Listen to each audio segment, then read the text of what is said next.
Irmãos, se você tiver caneta, se prepare para anotar. Se você não tem Bíblia, escute com bastante atenção. Hoje nós vamos dar uma volta bem grande na Bíblia para saber o que Deus quer falar para nós, o que Deus falou e a gente não escutou. Então eu quero começar falando sobre Jesus e o Antigo Testamento. Quantas profecias, quantos relatos, antes mesmo de acontecer, falavam sobre Jesus. Falavam sobre o nascimento de Jesus Cristo, onde ele ia nascer, como a sua mãe iria ficar grávida. Na Bíblia, no Antigo Testamento, também fala sobre até Judas, a traição de Judas, sobre a sua ressurreição, sobre a sua vinda. E o Antigo Testamento está repleto. E quando a gente começa pelo começo, a gente começa assim, então, no Antigo Testamento, a gente já tira várias e várias religiões, várias e várias filosofias e ensinos religiosos que nós temos aí pelo mundo. Porque Jesus Cristo, a vida de Jesus Cristo foi profetizada antes mesmo dele vir. Dessas várias profecias eu queria citar apenas duas. Isaías, capítulo 7, versículo 14.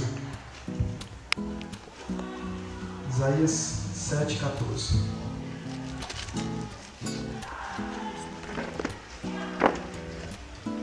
Se puder anotar, anota. Quem não tem Bíblia, escuta com bastante atenção e vê o que é que Deus tem para falar para nós.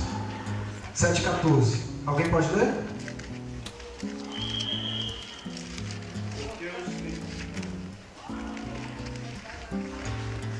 Portanto, o Senhor mesmo vos dará um sinal.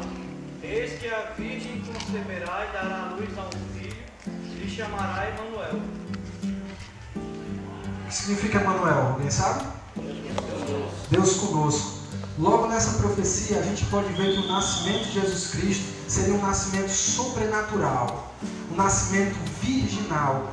Quer dizer, para nós podermos ter filhos, nós precisamos nos relacionar. E através do casamento nós temos o ato sexual e assim pode vir os bebês. Mas com Jesus Cristo não era assim. Com Jesus Cristo, ele viria de maneira sobrenatural. E está aqui Isaías, há muitos séculos antes, falando como Jesus Cristo iria vir à terra. E falando do nome dele, Emanuel, que significa Deus conosco. O próprio Deus habitando no meio do seu povo. Abram agora em Miqueias, capítulo 5, versículo 2. Miqueias, já no finalzinho do Antigo Testamento. Miqueias 5, versículo 2.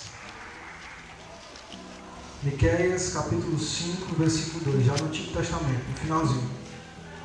Ele diz o seguinte: Mas tu, Belém Efrata, embora pequena entre os clãs de Judá, de ti virá para mim aquele que será o governante sobre Israel. Suas origens estão no passado distante, em tempos antigos. Talvez na sua versão tenha aí desde os tempos da eternidade. Vai falar que um rei viria da cidade de Belém para reinar, um rei de origens eternas, mais uma vez falando para Jesus. Agora, por favor, irmãos, vá lá para Lucas, capítulo 2, segundo livro, quer dizer, o terceiro livro do Novo Testamento. Lucas, capítulo 2. Lucas, capítulo 2, versículo 1.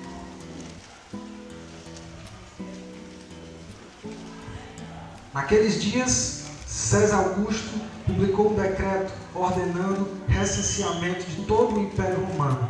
Este foi o primeiro recenseamento feito quando Quirino era governador da Síria, e todos iam para a sua cidade natal a fim de alistar-se. Assim José também foi da cidade de Nazaré da Galileia para a Judéia, para a cidade chamada Belém, cidade de Davi, porque pertencia à casa e à linhagem de Davi. Ele foi a fim de alistar-se com Maria, que lhe estava prometida em casamento, e esperava um filho. Enquanto estavam lá, chegou o tempo de nascer o bebê, e ele deu à luz o seu primogênito, que envolveu em panos e colocou numa manjedoura, porque não havia lugar para eles na hospedaria. Muitas vezes a palavra do Senhor vai citar genealogias. Filho de não sei o quem, que não é filho de não sei quem, que não foi filho de não sei quem. E E às vezes a gente olha isso com preguiça, dá sono, a gente se desconcentra, mas na verdade é Deus mostrando para nós, através da história, que Ele está sob o comando. O Yuri uma vez me falou que está tendo esse tipo de aula com as crianças, mostrando que Deus cuida da história e que Deus cumpre o seu propósito. E a Bíblia também junta pessoas que existiram para situar a nossa visão, a nossa base de fé no tempo e no espaço. Então ele diz data, ele diz o nome do rei, ele diz tudo.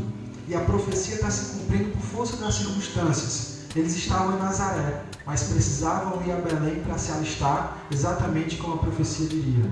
Jesus nasceu ali, pobre. E uma das aplicações que nós podemos tirar é que Deus usa as pessoas simples. Deus usa as pessoas humildes para cumprir o seu propósito. Miguel, são só essas pessoas que Deus usa? Não. Deus usa a quem Ele quer. Sabe, é interessante a gente ver Maria quando ela recebe o anjo para dizer que ela teria o filho, teria alguém que seria gerado diretamente do Espírito. Lucas tem lá um capítulo quase todo dizendo sobre o cântico de Maria. Deus, faça em mim, cumpra-se em mim a tua vontade. Muitas vezes Deus nos chama, Deus nos fala, e nós sabemos que Deus é muito maior do que nós, mas nós não nos rendemos para que a vontade dele possa se cumprir e possa se realizar através de nós. Jesus Cristo nasceu cumprindo profecias, premeditado pelo Antigo Testamento, para ser a luz do mundo. O nome de Jesus significa o Senhor salva, ou Deus é Salvador, ou Jeová é nosso Salvador. Jesus Cristo nasceu e nós precisamos celebrar.